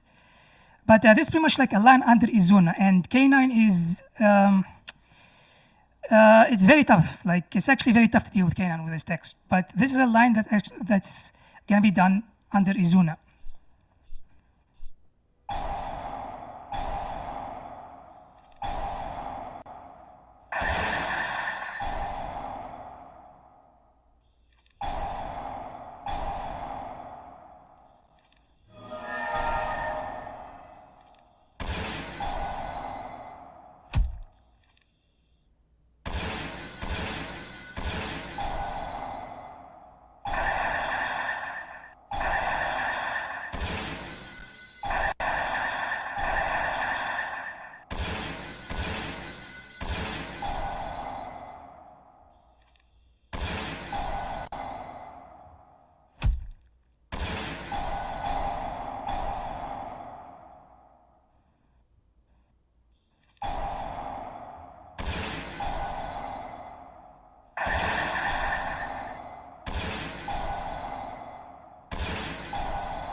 So essentially here, you pretty much played until you got to a point where it's fine to trigger Izuna.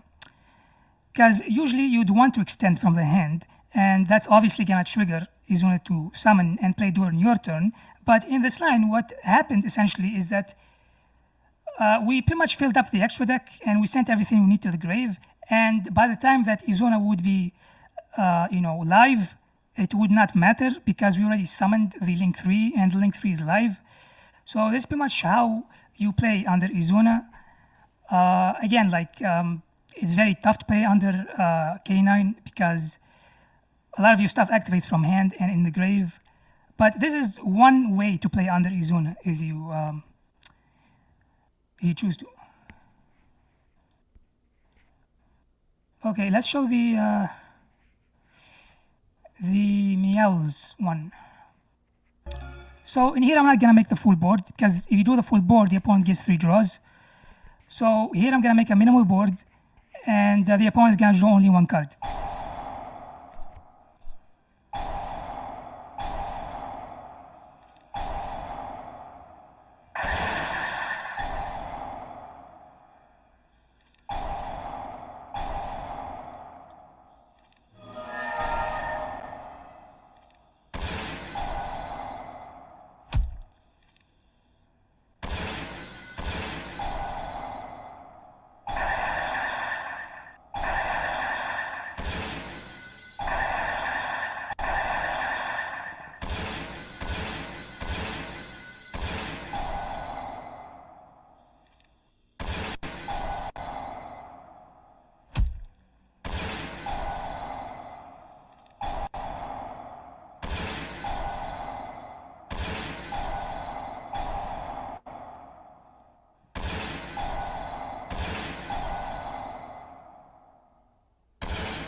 So it's pretty much like a solid board through Meows, and you have follow-up.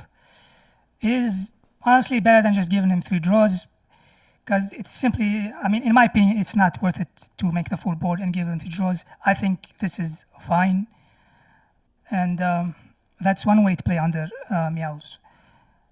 Now, let's see what Purulia does.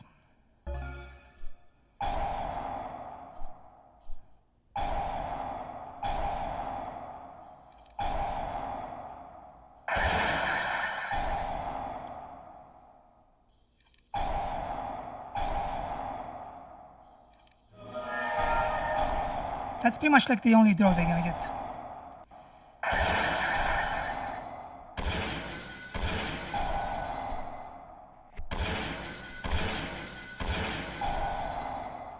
This also plays around Implon because we summon Siegfried before we go Gilgamesh. So, yeah.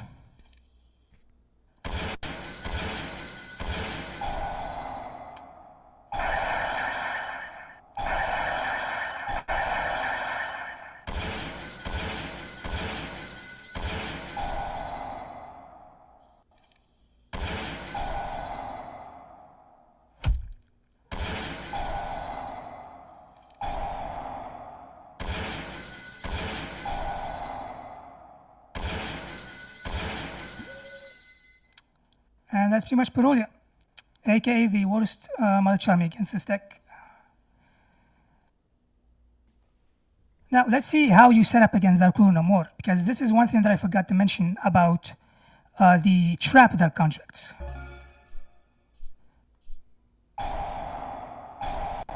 And this could also work for like Droplet and Ultimate Slayer too.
So it does not matter what trap construct you search, because Siegfried plus a chainable trap or a quick play outs Dark Rule no more, or Droplet if they don't send a trap, or like Ultimate Slayer. And this has been an old trick every DD player knows. It's pretty much been a trick since the card came out, which is like in 2015. But Dark Rule did not exist back then, but it's still like a strat that most DD players who play deck for a long time know.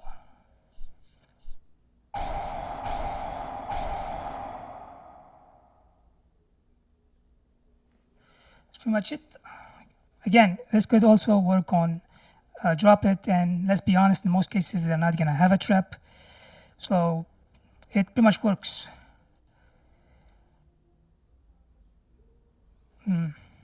What do I want to show? Someone asked, is there ever been a time that someone destroyed Arc Crisis? And if so, did you place it in your pendulum scale and bring out a Doom King or no? Yes, actually, in my recent, in the video that I made about Post Dude, in the first matchup where I'm playing against Sky Striker, that deck pretty much like I went to war playing against this deck. I played the grand game with it. He pretty much like outed it, and I used it as a scale to like have follow up for next turn. So somehow I actually outgrinded Sky Striker, but I didn't get to use the pendulum effect of it because he pretty much scooped after I pen summoned. So actually it does come up. What is it? Oh yeah. So let's say like you willingly play into Imperm, right?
So essentially, like, if you have enough gas, and that's pretty much like a 2-card combo. There's a lot of 2-card combo variations, but essentially it's like the 2-card combos, like they can pretty much play around Imperm and Gilgamesh. Even 1-card combos can play around Imperm and on Gilgamesh. It's like they Impermed and we can play their scales. It's like, but you still need to Imperm Gilgamesh because that's pretty much like the main target still. There's one bestial line I want to show, but I gotta find it.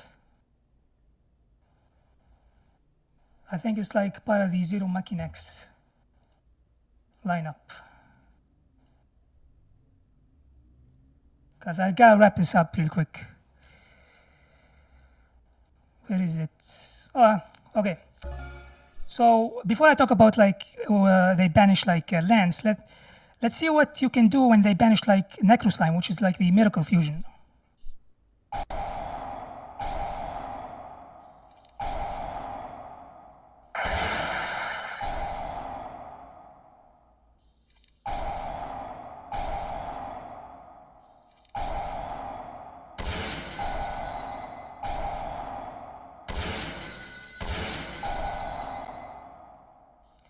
And if you want to be fancy around, playing around Imperm, what you do is like you make the rank 4 before you go into Gilgamesh, because when you go for the rank 4, you can like summon King Tel on top of it, which is like a foolish burial when sent to the grave. So pretty much like you can link everything, and Tel's gonna be like chain link 1, Gilgamesh is gonna be chain link 2, Imperm is gonna be chain link 3, and it doesn't matter post that because Tail's gonna send you the Miracle Fusion, and you can just extend from there.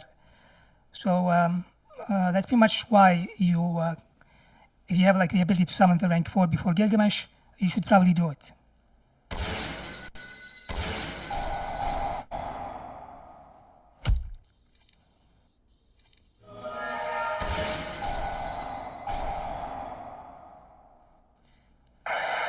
And again, you might ask, well, why did he shotgun the DD Crow? Well, before this used the effect to pop the Dark Contract, there was no Dark Contract in Grave, but there were DD monsters.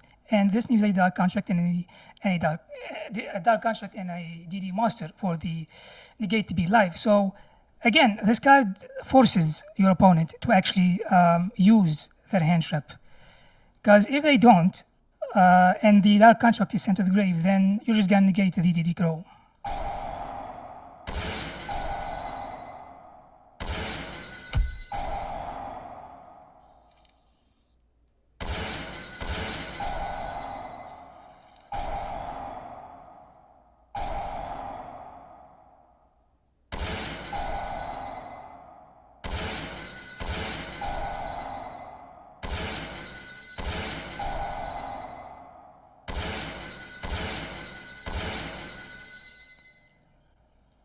Now, where is the bestial line?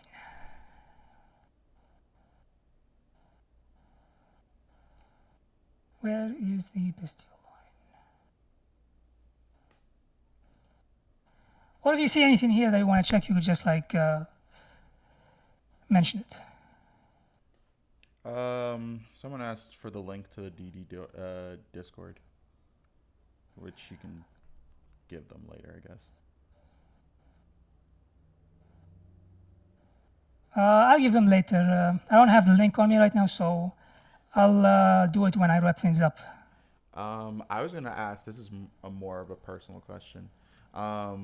Could you talk about like the matchups of DDD versus like what's currently meta or what will be meta? So like Malice, Ryziel, Mitsurugi,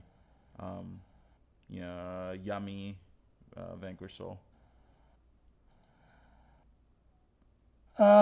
Okay, so the thing about DDD is that the first turn board can literally beat any deck in the game. That's how it's always been, no matter how bad the deck was or at any point in its life. So if you start first, you can beat pretty much any deck that's been mentioned. Now, going second, as I mentioned before, is gonna rely on your non-engine. And it's like, I'd say that, Yummy is winnable. I would say it's like a dice roll matchup, because if they start, it's gonna be tough if you don't stop them with non-engine. Draco Tail is like, again, it's pretty much like the same, it's pretty much gonna be the same reasoning for every matchup. It's like you have to stop them or at least limit what they do with the non-engine so you can stand a chance. Because like, DD is not like Luna or Gem Knights where they have good going second cards. The deck is not really built around that. It's like it needs to go first, but going second, you're just gonna have to rely on your non-engine. So I'd say that Yummy is pretty much like a win. Like you need to win the dice roll for that matchup, because Yummy cannot break your board, and you essentially cannot break their board unless you limit what they do or stop them completely with hand traps. Draco Tail, you can beat. From my testing, Caesar can solo the deck. Vanquish Soul, it's like very tough to deal with because they can play during your turn, and this deck does not really do well against decks that play during their turn. It's also not a good deck against spot removal. So Lupus, as I mentioned before with the Canaan, is a problem because you just cannot afford them to take your monsters. So I'd say like if you start first against like Vanquish Soul, you can definitely win. Going second, again, you have to rely on your non-engine. Against Mitsurugi, pure, you can pretty much win. Against Ryziel Mitsurugi, it's kind of tough because Ryziel is already a bad matchup because like Caesar basically does nothing against Ryziel because all their stuff is inherent. It's there to pretty much stop their Fiendsmith stuff or the Mitsurugi stuff, and Siegfried can be negated with them just sending X Summoning X and Aggregator. So it's actually a very tough matchup. And Detonator checks Mechanics. So against Ryzeal, you would need a card like Bright Armor, because Bright Armor provides you targeting protection, or Eternal, because they cannot exceed under it. So it's a very bad matchup, but with Sidon, it can be won, or if you limit what they can do with the hand traps. In terms of new stuff like Sky Striker, Sky Striker is I would say a bad matchup because they can break your board. They have very easy ways to break your board. Technically, Bright Armor is somewhat good against them because most of their spells target, so they can only target the back row this is on. But their new spells don't target, so they essentially can out-discard with ease. So it's actually a very tough matchup. And I usually like to make them go first, even though now they have go in first place, because I just cannot afford for them to break my board. I would rather take my chance trying to OTK them. But essentially, you're going to have to rely on draw in that matchup because that's pretty much how you win against that matchup. It's very bad. And against Lunalights, if you can deny them from going to the new fusion, then you're going to be fine. Which is why you play Impulse and Droll. Ash on Gold Leo can sometimes be tough for them. The last time I played against a Lunalight player, I pretty much impulsed the poly and they pretty much passed. I don't know if they didn't have enough extension or if they played it bad. And I'm not saying that that's all you need to stop Lunalights, but you need to stop Lunalights from getting the towers because you basically have no out to the towers. You could argue that this can be an out to the towers because this can beat over it, but the towers has a Raigeki effect. So good luck, trying to keeping this on field. So it's not really a realistic option to rely this against the towers. Now, what you could do post Sidon is obviously there's kaijus as people like to do against Lunalights, but sometimes they can summon double Liger. So what can you do? You can side Lava Golems. Now you might say, well, how is Lava Golem good in this deck? Since we have 0 mechanics now and the new E-Tally, you don't need to normal summon to play the game. So essentially, if you have Lava Golem in this or this, you can just do your combo without needing the normal summon. So I'd say I would consider having Lava Golem as a side card for Lunalights. When it comes to Vanquish Soul, K9 as an engine, or K9 in pretty much any deck is gonna be tough for this deck because again, it pretty much checks all the monsters the deck has. So you're gonna have to play a specific way when you're dealing against somebody that's on K9. So I'd say that post Dude, this deck is gonna compete in a very tough meta.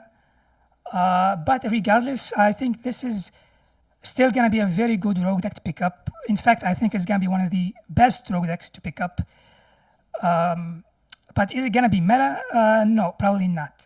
Because in order for it to be meta, Konami would need to focus more on the one-card aspect of the deck. They pretty much need to give it more support, so that way the deck fully becomes a one-card combo.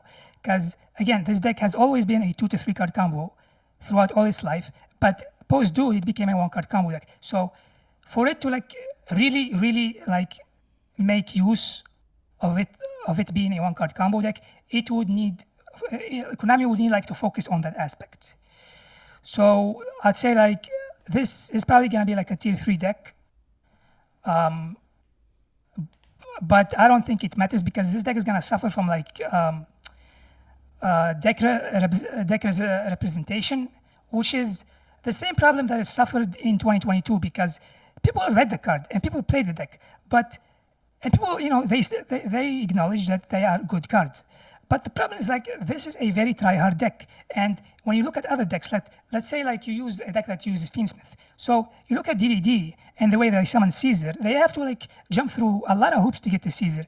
Where when you're playing something like Ryzeal Fiendsmith, Fiendsmith summons that for free for you. So why would you bother with playing a deck that's takes all these steps to like get to Caesar when other decks do it for less. So that's pretty much like the point of deck representation is that the deck is good, but it's very pilot dependent, and there's less try hard stuff, and you cannot really afford to misplay with this deck. So that's pretty much the point. But I still think that this deck is gonna do something in the TCG. You will hear Yugi Tubers clickbait and talk about this deck and hype it, because that's pretty much what happened in 2022.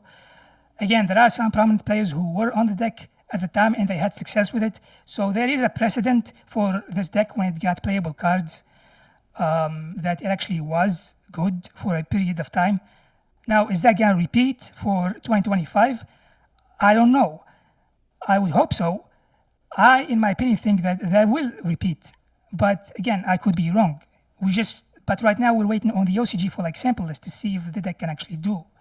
Now, there's a higher chance that it does more stuff in TCG than OCG, because in OCG Maxi exists. And Maxi always kills this deck, even though you are maining Droll now.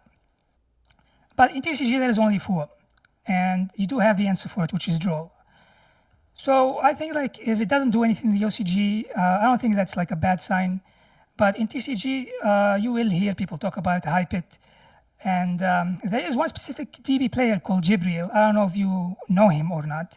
You probably don't know him, but he made the famous $25 spreadsheet in 2022. And he's probably going to repeat that this year because he want to make a profit out of the deck. So people will talk about this deck. And if it does become part of the meta like it was in 2022, then you actually have to prepare for this deck. And as I've talked before, cards like Bestial, Super Polys, like those cards are generally good against this deck. So this deck definitely has potential. And this deck is always on the playability radar. Sometimes it's good, sometimes it's bad. Right now, I'd say it's good.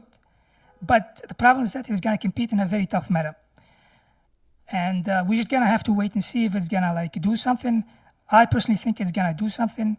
And it's going to be a very solid rogue deck to pick up. So I would recommend this deck. Previously, I would not recommend this deck, but now I would confidently like recommend this deck to pretty much anybody that likes pendulums or is looking for a valid pendulum strategy. Also, if you ever played Snake Eyes, I would recommend this deck to you because there's some similarity between these two decks, and not like in the same power level, because Snake Eyes is still like the better deck, but there's some similarities in how both decks don't care about draw. They main it. They can use it as offensive and defensive card. They don't care about cards like Nib for the most part because they can play through it or under it, and they have a lot of one-card combos. So pretty much like the comparison for DD post Dude that I've heard people compare to is like Snake Eyes. So pretty much like this deck has potential. It also has value, and those values are you can play Impulse, you can play a lot of non-engine, the new cards are good, you can main Droll, you don't care about Droll, and you can also play Fiendsmith if you choose to. And you do not need anything generic because every card is gonna help you. And you also have side deck options. I have not talked about this, by the way, Dark Contract with the Witch. This is pretty much like a Reggae Big. You discard and you target you target like a card on the field and destroy it. So this can pretty much like out floodgates or any problematic cards. This also gives you monsters 1000 boosts during your opponent's turn, so you can do some damage stuff with this. Essentially, like a Witch plus this is like 2 pops, and with Mechanics it's like 2 pops and a steal. So if there's ever going to be like a format where floodgates are going to be a problem, these 2 cards are going to like carry.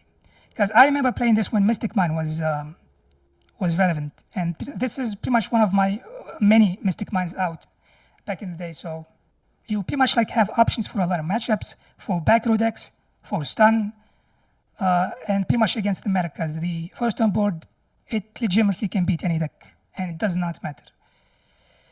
I think that's pretty much about it. I could not find the Bestial line, and that's on me. I mean, I guess I could still look for it if people really want to, but I guess it's been 2 hours. I don't want to drag this longer. So if people have, questions, I can answer them before we wrap this up, I guess. Yeah, Omni asked. I think you basically answered the question already, but like post you, who what's the worst matchup? Because it seems that the deck is just well rounded versus everything. Yeah, like it's pretty good. It's just it's just gonna suffer from very niche stuff like deck representation and the fact that it's gonna compete in a tough meta, which is not really something new for the deck, because this happened before back when it was meta. Like for instance, when Zoo came out, it pretty much killed the deck, but people still tried to play the deck, and it was rogue at some level, but it was over. Like the 50 minutes of fame at that point was over. But yeah, the deck is fine. It's pretty good. I would recommend it. But you know, this is a hard deck, so it's not really an easy deck. You would need to actually spend time with the deck a bit to learn it. And your hand trap count or what hand traps you use is gonna depend on the format. So that's pretty much it. The non just to answer Omni, like the non-engine is fine. Like you're playing like 15 non-engine. You could play more if you want to. I'm just like personally not choosing to do so because like my list is very conservative when it comes to in comparison to other lists that I've seen. So non-engine, it's pretty much not a problem. If you mean like the opponent's non-engine, again like you have some resiliency to play around hand traps now. You don't lose to one hand trap anymore. It's like an overall good deck. Like I would not recommend it if it wasn't a good deck. And people who know me, who saw me talk about the deck pre-dude, will know that I always downplayed DD pre-support because the deck was miserable to pilot. It was miserable to win with. But now I legitimately can like recommend it to people. So that's pretty much it. Let's see where we're at. You yapped for 2 hours. Let's go. New record. We're not at Blake Hero yet, but that's pretty good. Bro,